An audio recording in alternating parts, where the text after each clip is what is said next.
This is MIcornus Phokane, the leader and the founder of Church Governance Solutions. And today we want to deal with a topic that speaks about the things that church leaders should avoid in order to prevent the progress, that prevented the progress of the church.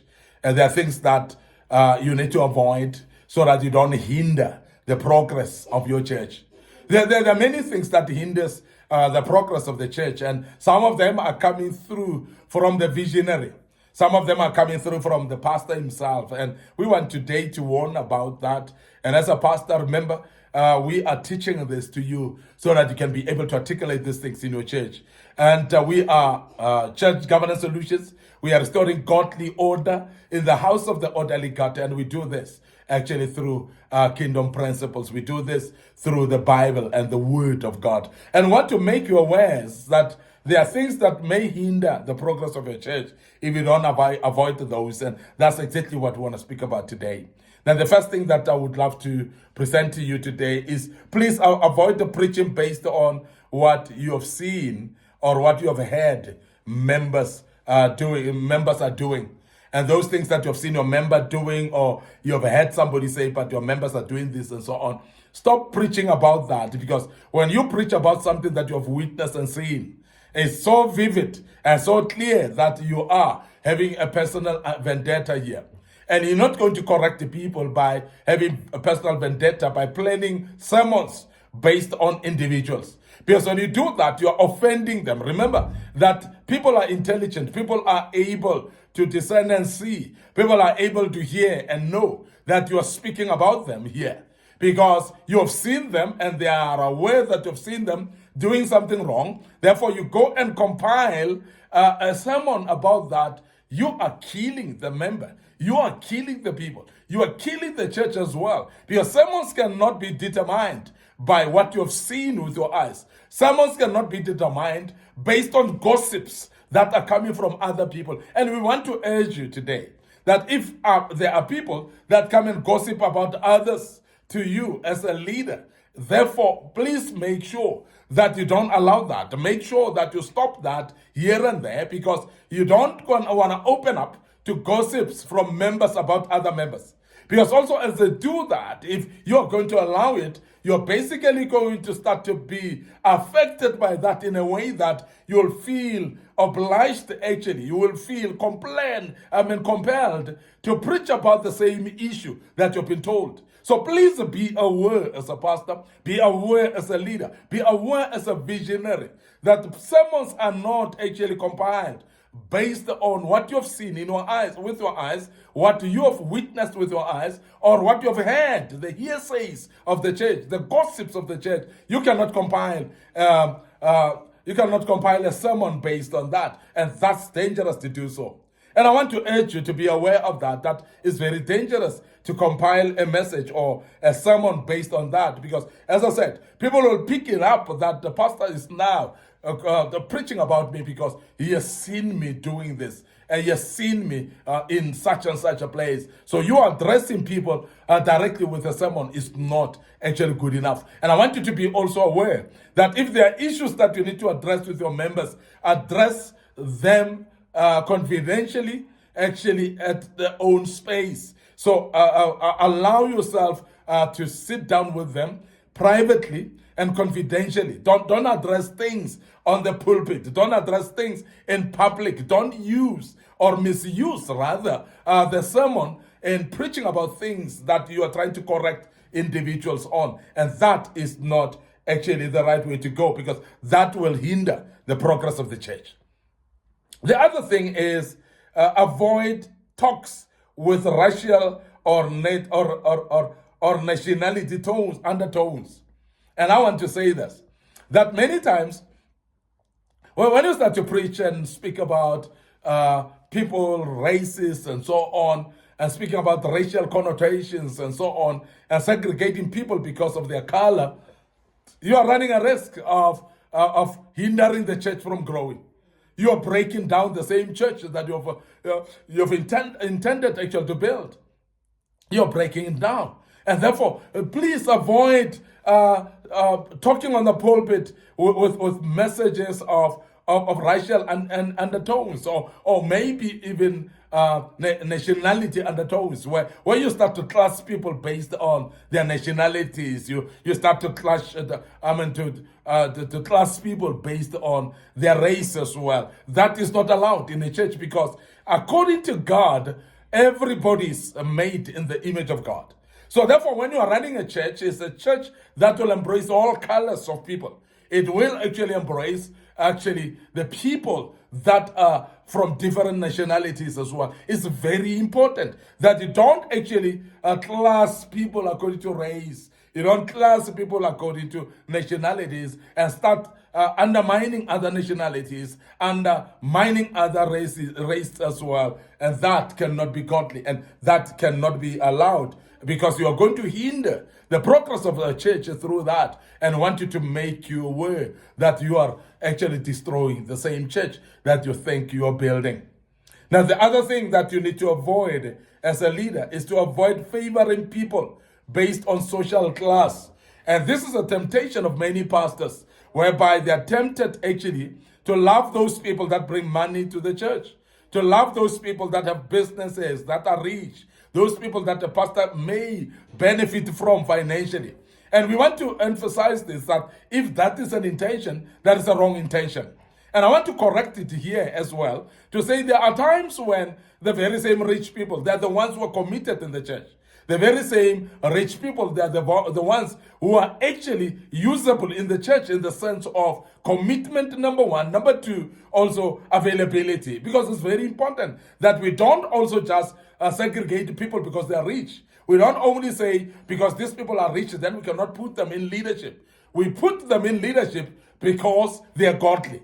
We put them in leadership because they've got leadership skills. We put them in leadership because they love God. We put them in leadership because they are able to commit. And they're committing also with their resources as well. And this is very key. And we want to emphasize it, that there's nothing wrong in appointing people that are wealthy onto even church boards and leadership boards and so on. But it should not be done just because they are rich. It must be done because of a greater criteria that they tick the boxes on. And this is very important that we do emphasize that. Social class of people should mean nothing in the church. It must be how committed people are. It must be how committed people are in the Lord. First to God, secondly to the church. And that's very important that we emphasize that as well. Avoid engaging in gossips of the church. And what to say as a leader, it's very important that you don't allow people bringing news to you. You don't allow people speaking with you about other people. Because immediately you do that, they will forever bring things of people and behaviors of people to you. Because you've opened now the gate, the floodgates for them to come to you. You've actually brought the access control. You've opened it up for them to be coming to you to gossip about others. And the more you allow that, the more you break in the church itself, because some way, somehow, the very same gossip is going to break away, and it's going to be known and be in public. And when the people or members know that even the pastor was involved in gossiping about us, I want to emphasize that you'll see them no more in your church. So be careful as well as a leader. Be careful as a pastor that you don't engage in gossips. You don't engage in speaking behind other people's backs. You don't engage in gossip mongering either. And that's very important that you make sure that you avoid that and be away from that. The other thing that you need to avoid is avoid being jack of all trades, because there are those pastors and ministers, there are those leaders that are jack of all trades, that want to do everything. These are what I call the superstars of the church, which are superstars leaders. The leaders that want to do everything because they think that they're capable to do everything, and they don't allow anybody to do anything anymore. And that can be detrimental. And we've taught in the past lessons as well about how dangerous it is, because it will exhaust you first as a pastor, and you will die quickly because of carrying the whole burden of the church. The church is a big thing that you cannot carry upon your shoulders. And I want to emphasize to pastors as well that the church belongs to God. So therefore, God doesn't want you to die quickly because you are carrying his work upon your shoulders. Your shoulders are too small to carry the whole work of the church. And therefore, avoid doing that because that might actually weigh you down. And we want to emphasize that please make sure that you don't become a jack of all trades. You start learning how to delegate.